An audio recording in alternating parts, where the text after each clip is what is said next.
कार्यक्रम में उपस्थित जिला कृषि पदाधिकारी के सभी वैज्ञानिकगण, आत्मा का संपूर्ण टीम, जिला पशुपालन पदाधिकारी, बीपीएम जीविका और सभी जिला स्तरीय पदाधिकारीगण, कृषि विभाग से जुड़े हुए सभी कर्मीगण, पदाधिकारीगण और किसान बंधु, प्रिंट एंड इलेक्ट्रॉनिक मीडिया से जुड़े हुए सभी मीडिया बंधु, आप सभी का आज के इस कार्यक्रम में अभिवादन है।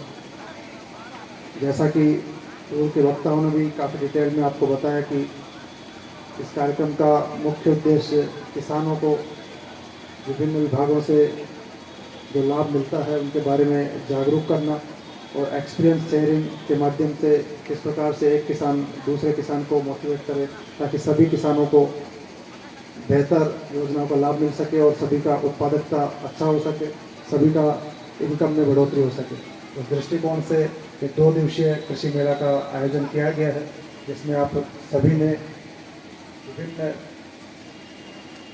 प्रदर्शनियों का भी आयोजन किया गया है, अलग अलग योजनाओं के स्टॉल्स भी लगाए गए हैं और साथ ही ऐसे प्रोग्रेसिव फार्मर्स जिनके द्वारा विभिन्न फील्ड में अच्छा प्रदर्शन किया गया है उनके साथ एक्सपीरियंस शेयरिंग का भी वर्कशॉप इसमें रखा गया है।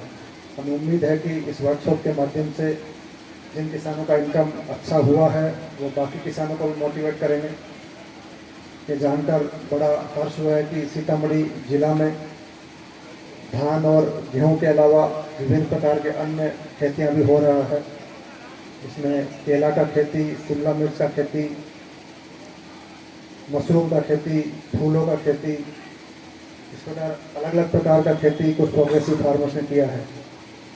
अब आवश्यकता है जो प्रोग्रेसिव फार्मर्स ने करके दिखाया है उसको बाकी किसानों तक पहुंचाने का, क्योंकि आप सब भी अवगत हैं कि ट्रेडिशनल फार्मिंग में किसान का इनकम एक लिमिट के बाद नहीं बढ़ पाता है, लेकिन अगर किसान के पास इनकम के मल्टीपल सोर्स होते हैं, अलग अलग आय के संसाधन होते हैं, तो उनका इनकम आसानी से बढ़ाया जा सकता है।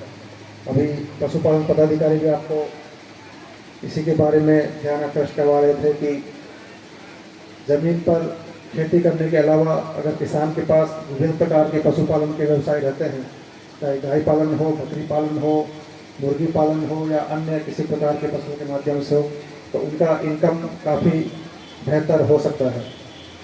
इसी प्रकार ज़मीन में भी ट्रेडिशनल खेती के साथ साथ अन्य उद्यान लगाने से किसानों का इनकम काफ़ी बेहतर किया जा सकता है। और साथ ही अगर किसान आपस में समूह बनाकर एक जैसा उद्यान अगर लगाते हैं तो मार्केट से लिंक करने में उनको काफ़ी आसानी रहता है। किसी भी मार्केट से लिंकेज के लिए बहुत ज़रूरी है कि क्रिटिकल मास उनको मिले, और इसके लिए जिस भी क्षेत्र में कोई भी खेती हो रहा है तो उसमें अगर अकेला किसान करता है तो उसका मार्केट तक पहुंचने में लागत ज़्यादा बढ़ जाता है। लेकिन अगर एक आसपास के सभी किसान उस प्रकार की खेती को अपनाते हैं तो बाकी किसानों में भी वो लागत डिवाइड होता है और मार्केट तक पहुंचने में उनका कॉस्ट कम होता है। तो इसलिए बहुत ज़रूरी है कि जहाँ पर किसी प्रकार के प्रोग्रेसिव फार्मर्स ने कुछ खेती करके दिखाया है, बाकी किसान भाई उनसे सीखें। इसके लिए आप सभी कृषि विभाग की पूरी टीम को प्रयास करने की आवश्यकता है और विभिन्न क्लस्टर्स बनाने की आवश्यकता है, चाहे मशरूम का क्लस्टर हो, केले का क्लस्टर हो, मशरूम का खेती का क्लस्टर हो या फूल का खेती का क्लस्टर हो। इस प्रकार विभिन्न प्रकार के क्लस्टर पूर्व में छोटे छोटे समूह के रूप में बन चुके हैं, उनको अच्छे से स्ट्रक्चर रूप में करते हुए किसानों को और ज़्यादा संख्या में जोड़ते हुए बेहतर करने की आवश्यकता है, ताकि बाकी किसानों का भी इनकम बढ़े और जो एग्जिस्टिंग किसान है उनका भी इनकम बढ़े। तो स्वाभाविक सी बात है, जब कॉस्ट कम होगा तो मार्केट से लिंकेज की वजह से उनका इनकम बढ़ेगा। तो इसलिए इनकम बढ़ाने के लिए इस प्रकार के जो प्रोग्रेसिव फार्मर्स ने उद्यान और अन्य विभागों के माध्यम से अच्छे कार्य किए हैं उनको और स्केल करने की आवश्यकता है।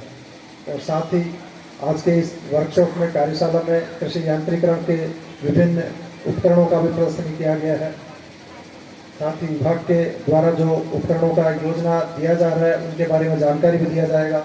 उन सभी के बारे में भी किसानों को जानकारी देने की आवश्यकता है। जैसा कि आप सभी जानते हैं कि जलवायु परिवर्तन के बाद ट्रेडिशनल खेती में भी समय समय पर विभिन्न प्रकार के नए नए ब्रीड, नए नए हाइब्रिड बीज, इन सब का उपयोग करने से उत्पादकता बढ़ा है। इसलिए उन सभी के बारे में भी किसानों को जानकारी रहना आवश्यक है। सीतामढ़ी जिला में जो पहले कभी बाढ़ से प्रभावित रहता था, पिछले 2-3 सालों से आप भी देख रहे हैं कि अब सूखा जैसा स्थिति बनने लगा है। पीने का पानी का भी लोगों को समस्या कभी कभी होने लगा है। तो इसलिए बहुत ज़रूरी है कि खेती में हम लोग कम पानी का उपयोग करें और कम पानी का उपयोग करते हुए बेहतर खेती करें। तो इसके लिए जलवायु को देखते हुए किस प्रकार से हम लोग ड्रिप इरिगेशन और अन्य तकनीक का उपयोग करते हुए कम से कम पानी में ज़्यादा कृषि उत्पादन करें, इसके लिए सभी किसानों को जानकारी देने की आवश्यकता है। और ये तभी संभव है जब हर पंचायत स्तर पर आप सभी मुखिया जी, सभी वार्ड सदस्य, सभी किसानों के साथ मीटिंग करके लगातार उनको जागरूक करेंगे। आप सभी कृषि विभाग के माध्यम से लगातार विभिन्न योजनाओं के प्रचार प्रसार के लिए समय समय पर विभिन्न कार्यक्रम करते हैं। उनके माध्यम से सभी को ये जानकारी देने की आवश्यकता है। इस समय के साथ कृषि में जो परिवर्तन हुए हैं, इरिगेशन में जो परिवर्तन हुए हैं, वो सभी किसानों को भी अपनाने की आवश्यकता है, ताकि हम सभी वर्षा जल का संचयन करते हुए खेती में मिनिमम पानी का सदुपयोग करते हुए किसानों का इनकम बढ़ा सकें। इसलिए बहुत ज़रूरी है कि आप सभी लोग ग्रासरूट पर सभी किसानों को इसके बारे में जागरूक करें। साथ ही जैसा कि आप सभी अवगत हैं, उद्योग विभाग के द्वारा विभिन्न प्रकार के उद्यमी योजनाएं भी चलाया गया है। मुख्यमंत्री उद्यमी योजना के माध्यम से छोटे छोटे उद्यम जो कि फूड प्रोसेसिंग और खाद्य प्रसंस्करण से संबंधित है, तो जो भी किसान अपने घर में किसी प्रकार का उत्पादन करता है, अगर वो प्रोसेसिंग करके रॉ मटेरियल को प्रोसेस करके किसी प्रकार का उद्योग वो लगाता है, तो उससे भी उसका इनकम बढ़ाया जा सकता है। अगर हर पंचायत में आप लोग चाहेंगे कि कम से कम 10-10 व्यक्ति को भी आप लोग मोटिवेट करें, तो आसानी से विभिन्न प्रकार के छोटे छोटे व्यवसाय, छोटे छोटे उद्योग ग्रामीण स्तर पर, पंचायत स्तर पर लगाए जा सकते हैं, जिनके माध्यम से किसानों का खुद का इनकम तो बढ़ेगा ही, साथ ही आसपास के बाकी लोगों को भी उसमें रोजगार उपलब्ध हो सकेगा। हमें उम्मीद है कि ये 2 दिवसीय कार्यशाला के माध्यम से सभी विभागों की योजनाओं का जानकारी किसानों तक आप सभी लोग पहुंचाएंगे, और साथ ही जिन किसानों ने बेहतर प्रदर्शन ऑलरेडी किया है, उनके माध्यम से बाकी किसान भी लाभान्वित होंगे। सभी प्रिंट एवं इलेक्ट्रॉनिक मीडिया के बंधुओं से हम अनुरोध करेंगे इस कार्यक्रम के माध्यम से सभी किसानों को विभिन्न योजनाओं के बारे में जानकारी दें, और साथ ही जो अच्छी सक्सेस स्टोरीज हैं उनके व्यापक प्रचार प्रसार करें, ताकि अन्य किसान भी उससे लाभान्वित हो सके।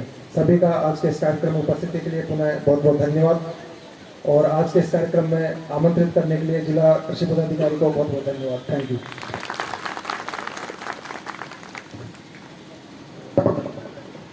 बहुत बहुत धन्यवाद सर का मार्गदर्शन, सर के आशीष वचन जो हम लोग के लिए प्रेरणादायी बन सकते हैं, जिससे किसानों के आर्थिक मजबूती में बल मिलेगा। हम लोग एक टीम भावना से काम करेंगे। और हमारे बीच कृषि विज्ञान केंद्र के उद्यान वैज्ञानिक मंडल पंजीकार सर से आग्रह है कि सब्जी एवं फलों की वैज्ञानिक खेती पर चर्चा जारी रखें।